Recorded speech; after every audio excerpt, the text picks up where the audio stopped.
Have you ever heard of a place where a nymph tried to steal a man from his wife? According to a legend, that's exactly what happened here. A Roman nobleman was building this sanctuary when a nymph fell in love with him. She tried to lure him away from his wife, but things didn't exactly go her way. Some say she's still here. Let's find out.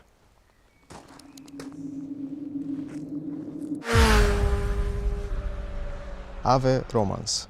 So today I'm at the Senograd.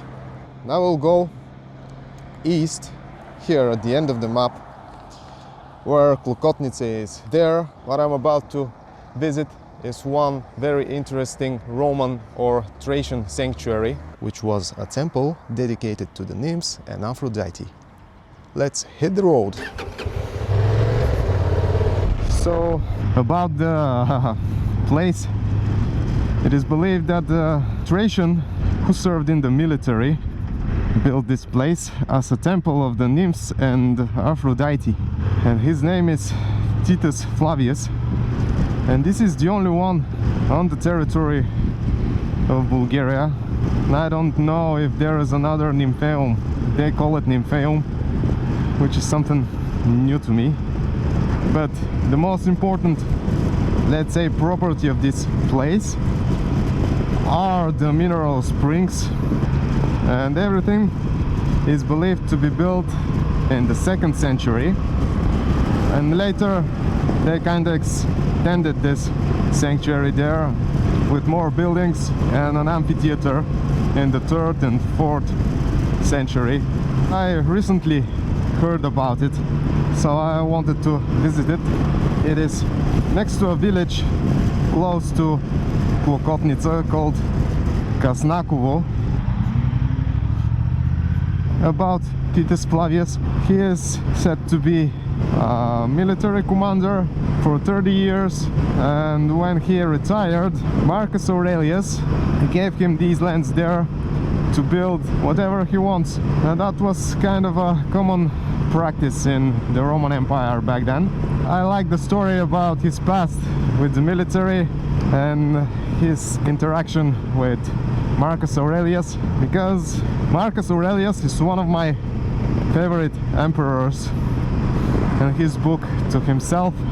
This book consists of every thought that a person could think of.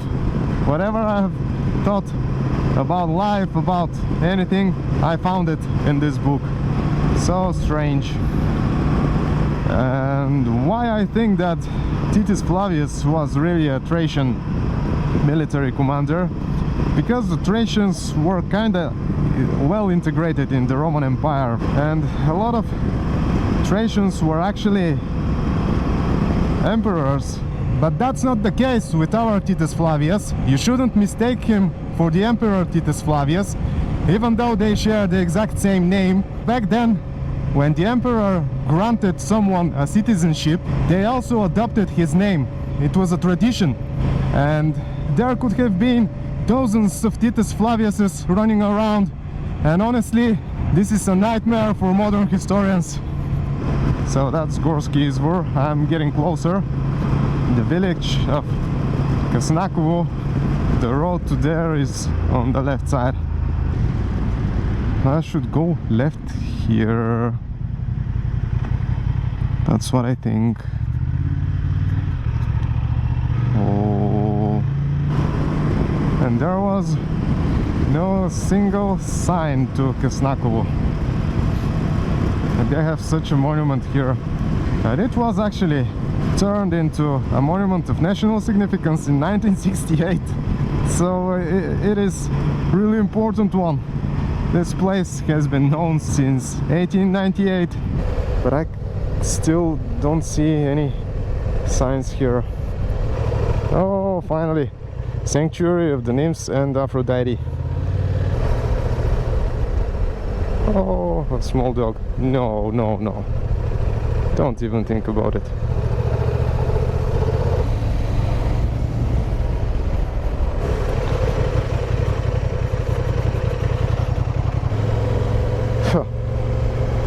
So here we are. That's the sanctuary. There's a path. Huh. Look at this stork.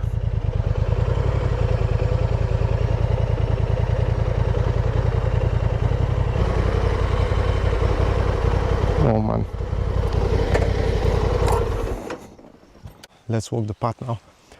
I hear that there are some people. Oh, no one said that there will be climbing. Здрасти. Работите, нали? Да. So here we are. I can feel it, why they chose this place. Apart from the mineral water, it feels so calm and it's so flat. A fabulous place. To clarify, a nymph is a beautiful nature spirit, a guardian of the forest, the mountains and the water. In ancient times, they were even worshipped as minor deities.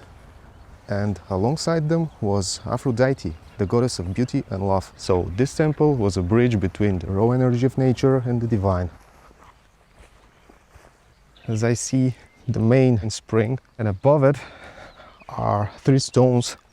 These stones are actually connected to the most interesting legend here about Titus Flavius. When he was building this place, a nymph decided to win his love and lure him away from his wife. So she appeared in his dreams several times, and when he was done building this place, she tried one last time. But when he refuses to leave his wife, out of desperation, she turned into stone, and now her silhouette can be seen up there on the stone in the middle. And let's check the main source of water.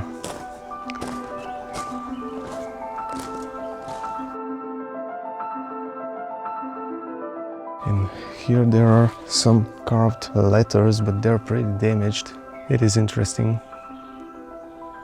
It looks the Latin alphabet, but this here is a letter from the Greek alphabet. This was the main source of water, the main spring, and there are carved canals here. 2 canals, one for the left one and one for the right one, to lead the water to both of the, let's say, small pools. Now this is a frog paradise. Probably people used to take baths here. At some point they actually built a bath because of the mineral water. Now the water supply isn't that large, but back then there was more water. Look at these carved ornaments here. That's actually a swastika. Here's the cross. Archaeologists discovered that these structures were actually accommodations for ancient pilgrims who traveled here to heal.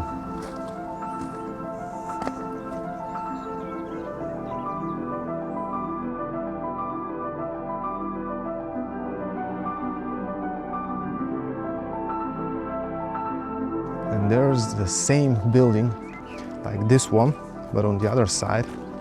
Let's go check it out and see if there's something different there. And all the structures here were actually part of the grand residential estate and private villa belonging to Titus Flavius.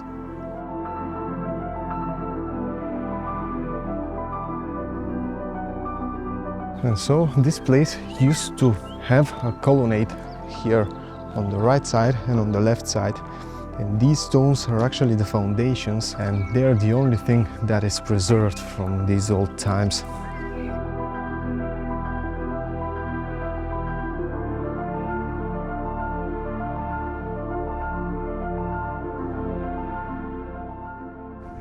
Oh man, how am I going to pass the dog now?